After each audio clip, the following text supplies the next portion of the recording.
Good morning, everyone. How are you doing today? I hope you're well. I hope you're somewhere cozy and warm.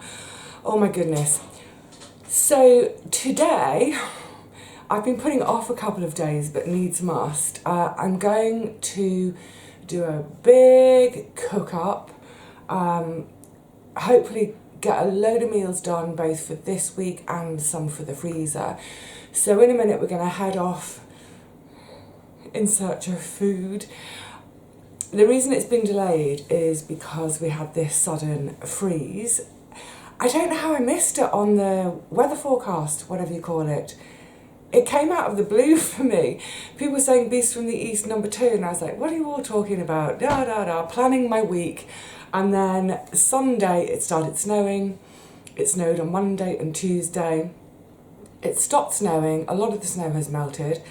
The main thing was I had popped out on Monday. I was doing all my little local errands, and the paths were awful, utterly treacherous. And having broken so many bones previously and dislocated my elbow and eyes, it really put the willies up me. So I decided, no, things will have to wait. In the meantime, the main paths at least have been treated with salt, so they're clear for walking on.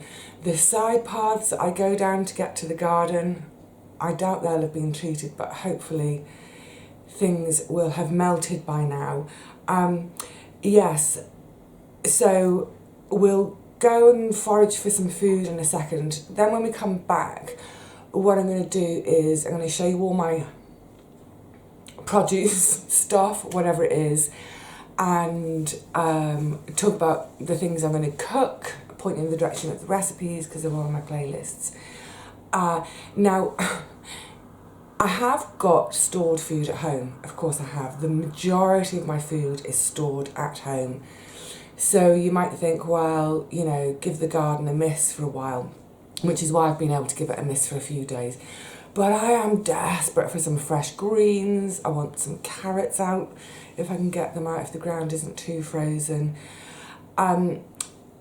Partly this has all been exacerbated by the fact that January was a really, really tight month. January always is, isn't it? YouTube revenue, all that kind of stuff, it all massively drops off. And also in January, so anyone who's been watching me for a while, but I should also say hello to a whole lot of new subscribers who've come over from Kate. I allow myself £10 a week for shopping. Now, I think some folk get muddled up and think that's for grocery shopping. No, that's £10 a week for all my shopping. So that's food, entertainment, travel, clothes, literally anything and everything that I need to buy from time to time. That £10 a week has to do it. Now obviously things like the charity shops, they're great if I'm looking for an item of clothing, although it's a bit hit and miss because getting things long enough or big enough or whatever, you know, it's not necessarily, you don't just walk in and go, oh, I'll have that top, £7, thank you very much. So in January I was desperate for a pair of trainers. I haven't had a pair of trainers for, oh gosh, best part of a year? No, about 8 months or so. So I've been making do with a pair of Converse that they're just little canvas pumps with a very flat, sort of thin rubber sole that have been a Christmas present years and years and years ago. And, you know, they're great for dapping around in the summer, what have you, but there's no support in them and there's no cushioning in them. So months and months of wearing these, I was starting to feel it in my knees. Plus, as the weather turned, they're not great as a winter shoe. So yeah, I was desperately in need of a pair of trainers. January, obviously the sales. So I went online, because obviously all the shops are shut. Anyway, I managed to pick up a pair of trainers for £25. I think they were reduced from something like 65, so that's great. But that £25 means that for the £40 for the month, I was left with £15 for everything else. So it has been a super, I mean, beyond frugal time. This is subsistence living. I'm going to talk a bit about that in another video. But yeah, the reason that push has come to the shove today, I'm going to show you in the fridge in a sec. Oh, and not to forget, I've had one of my little post office cards left. It's sod's law, isn't it, that this parcel, they attempted to deliver it. I was out for, I don't know, I was at the dentist when they tried to deliver, so this is waiting for me at the post office. So great, if I'm going to be out today, get to the garden, do my harvest, come back via the post office. I'm wondering if it's my seed potatoes, and if it is, fine, I'll bring them home. It's too cold and frosty down at the garden at the moment. But yeah, let me show you why I really do need to go and do some harvesting today. This is the state of my fridge at the moment. On the top shelf, I've got a pack of pastry. I bought that for when I had my social bubble with the chaps as a bit of a treat, but didn't use it. That's a, where is it? Those two are two portions of tomatoes I took out the freezer last night for cooking with today. A few mushrooms. Right in the bottom I've got a few onions, but I'd like a few more. Nothing over here except, oh, tomato ketchup that's probably way out of date, and some mayonnaise. And in the top section here, oh, you can't quite see it, but that's some garlic in the top of there. Yum, yum, yum. Garlic from the garden. So yeah, this is a bit of a pitiful sight at the moment. I mean, you know, in truth, there's never a huge amount in my fridge. But I would like to, by the end of cooking today, I'd like to have 3 or 4 meals in there ready, and then the rest in the freezer. So I think without further ado, it's time to brace ourselves for this chilly, chilly day. Apparently it's, I think with wind chill, it's supposed to be -5 out there. So yeah, wrap up, sturdy boots, sturdy shoes on, and let's go and find some food. Phew, I made it. Oh my goodness, that was a little bit of an arduous walk down here today. The pavements are so icy. As I feared, the side streets have not been gritted at all. All the muscles around my hips are screaming at me now, where I've been walking with so much tension. Wave. But oh, you know what?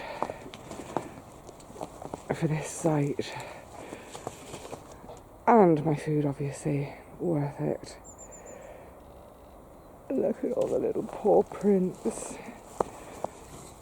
Oh, so lovely. Gosh, it is cold though, so let's not hang around. Let's go and get on with finding some food.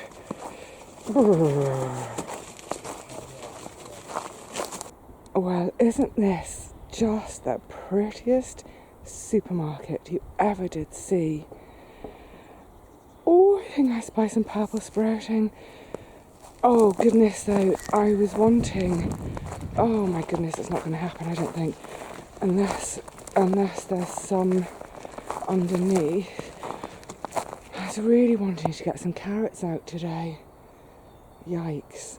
Oh my goodness, I'm going to shake some of this snow off. I can see in there that all my broad beans are looking a bit wilty. They should be okay, but I will definitely shake off this snow. Right. Oh my goodness, I just want to take this in for a moment. So pretty. Oh, and quiet today.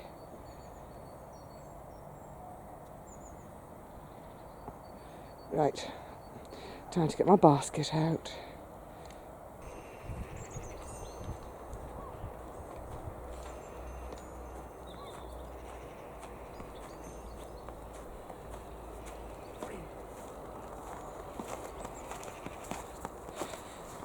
I haven't done nearly as much harvesting as I intended to.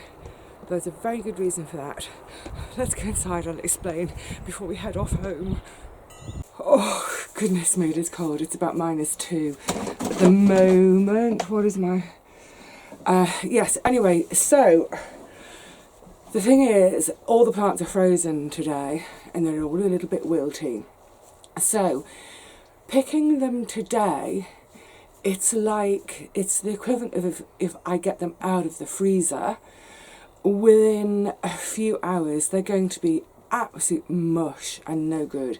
So I've done a smaller pick, and all of this, I'll get home now, I'm going to cook everything straight away before it's got a chance to go to mush. The rest of the plants that are still in the ground, this is the amazing thing about the plants. I can't remember the science behind it exactly, but it's almost like they have a sort of antifreeze in their blood. Well, you know, their sap. So, sorry, excuse me. Yes, they're all frozen, they're all wilting, they're all being... But as the freeze goes, as the temperatures warm up again, they will perk up.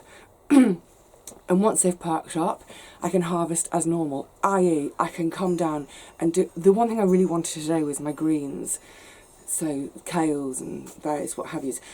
Once they've perked up, yes, then I can do my normal harvest, which I will pick for 3 or 4 days ahead, and they'll stay fresh in the fridge. That's not the case today. Anyway, it is really blooming cold. I've got a couple of things to pack into my granny trolley apart from the harvest, so I'm going to get on with that, and I'll see you back in the kitchen in a minute. Someone put the kettle on. Phew, it's nice to get home, nice to get cosy again. Now I've got everything set up here, I'm going to show you in a sec, and I've just realised there's another bag of veggies downstairs. Generally when I get home from the garden, especially on a day like today when the paths are dreadful, normally by the time I get home, my knees are killing me and there are 60 stairs up to my flat. So I usually don't bring the whole granny trolley up in one go. When I get in, I leave it downstairs, my neighbours are really cool with it, grab a handful from it to bring up on the first go, and then later on, half an hour or so, give my knees a chance to rest, I'll go back down and get the rest of it. Now, just before I start in on showing you this and the meal plan, I'm intending to make 20 meals today. Yeah, we'll come on to that in a second, but I thought you will be interested to see what's left in terms of stored produce from last year. So I'm going to quickly swing you around and show you what's left and how I kind of manage and ration that and how I think about that for the next few months. Okay, hold on to your hat, let's go nosy in my freezers. Let's see if I can do this without the tripod for a bit of speed. Oh, seeds, that's all my indoor sowing is waiting to happen. So in terms of squash, in terms of what I've got left, the basket down there, I think I've got 13 kind of regular sized ones and then a few of these little scrappy bits. So that's going to equate to 1.5 squash per month now until the next harvest comes in at the beginning of October. So it's quite, you know, obviously I grow bearing in mind my whole year. So the number of plants I put in, how many do I want to eat per month, and I aim for having 3 or 4 squash per month. So I've been romping through them through the winter. I've just had a quick count and thought, right, yes, I need to slow down a bit, 1.5 per month. But most of them are really quite big, so they'll do anywhere between 4 and 8 meals, so that's fine. Bit of a shocker this year. This freezer is turned off and empty. This is quite early for me to turn my freezer off. One of them, I've got 3, for those who don't know my kitchen, haven't seen before. I've got 1, 2, and then my built-in. And normally these will all be in action until, at least the end of March. Gradually as they empty, I turn them off, you know, defrost, clean, turn it off, defrost, clean. By the time this one's getting ready to turn off, then I'm starting to get produce in, so I plug this one back in to start with my new produce, and that This is a sign of the poor bean harvest last year, but I do have some beans, so let me show you. So this top drawer, now you hear me banging on about these little takeaway dishes. They're so great because they store the equivalent of about 500 grams or the equivalent of about a tin, and they pack in really well. So this is all beans still, and then, I need to defrost more beans. Yeah, we're really getting down on the beans now, and they're a hugely important part of my diet. Obviously, as a vegetarian, they're my primary source of protein. And then in the bottom, this is peppers and tomatoes. I've got the equivalent in tomatoes. Let me just shut that with my foot. Yeah, I've got the equivalent in tomatoes of, I can use the equivalent of 2 tins a week. Final freezer. The top again, this is all tomatoes. And then in here there's more peppers, but also all the stuff at the back. Oh, let's get it closed. That is all, tomato sauce. So it's tomatoes that have been cooked with onions, peppers, garlic already. Let me bring you back round.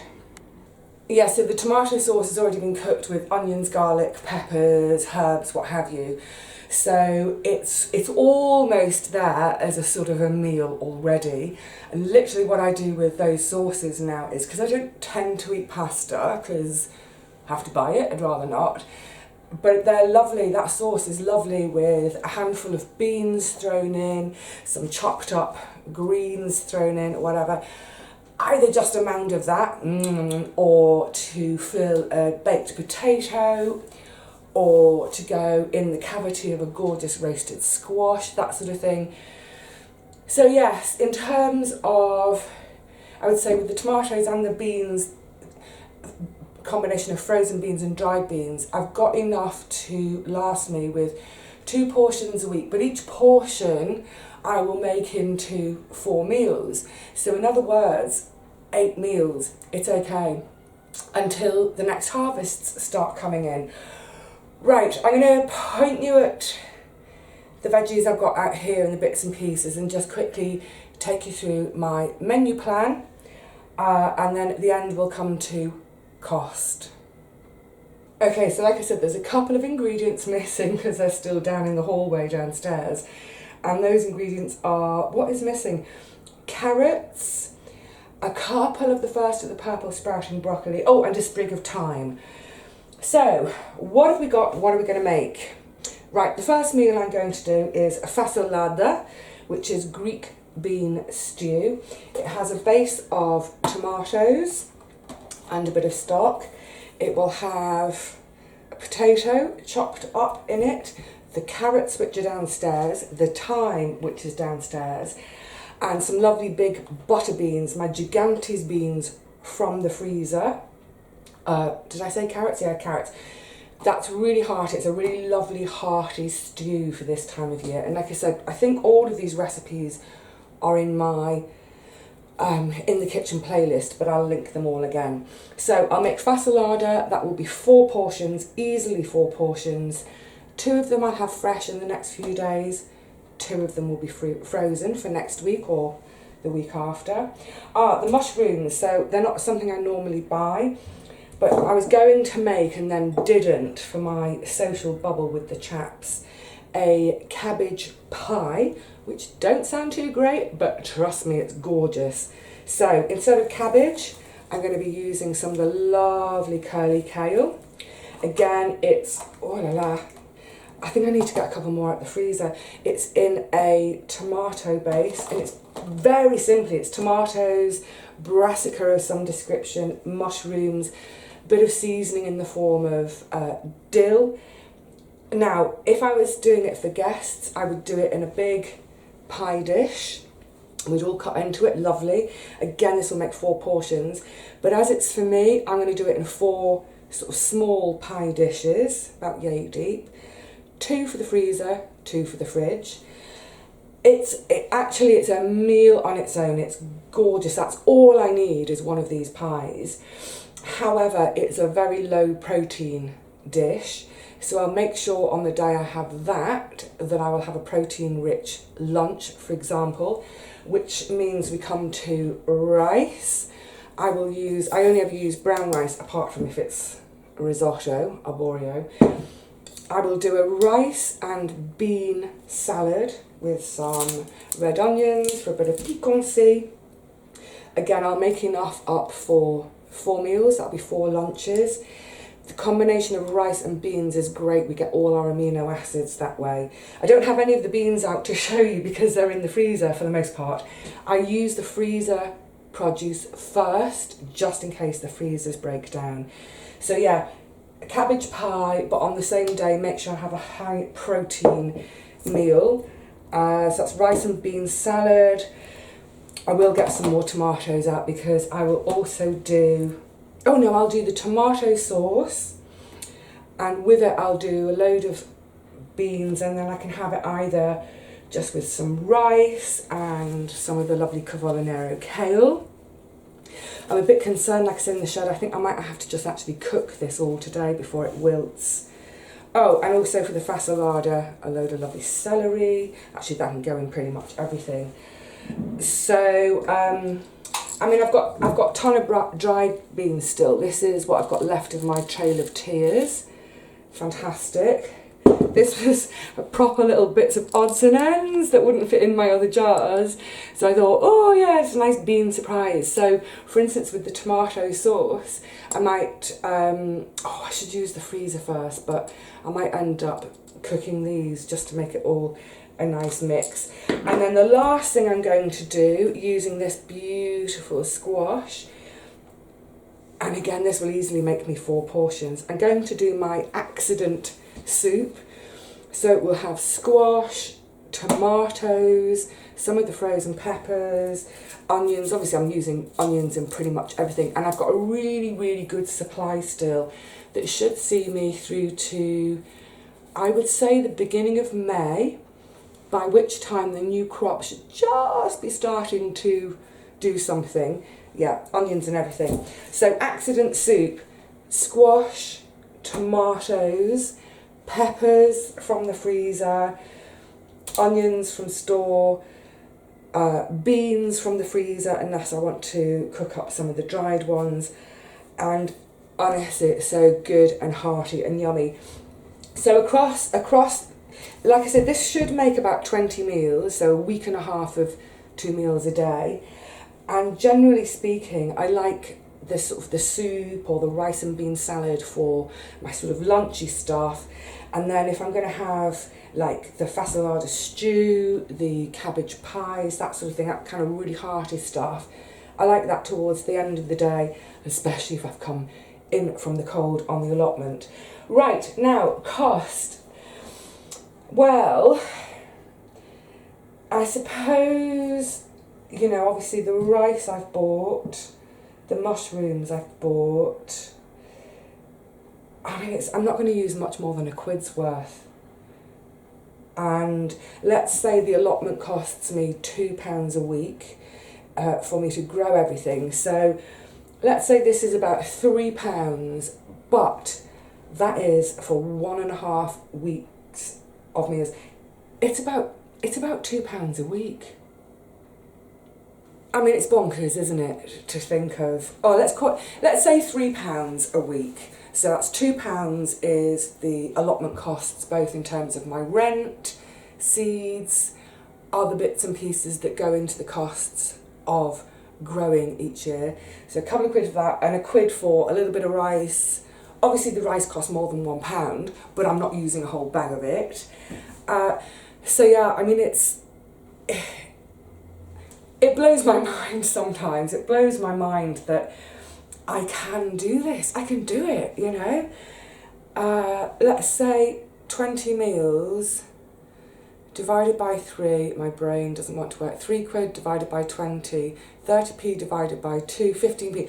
I'm basically going to eat really good, hearty, organic fresh as a daisy food, a meal for 15 pence, which I guess in dollars is more like 20 cents.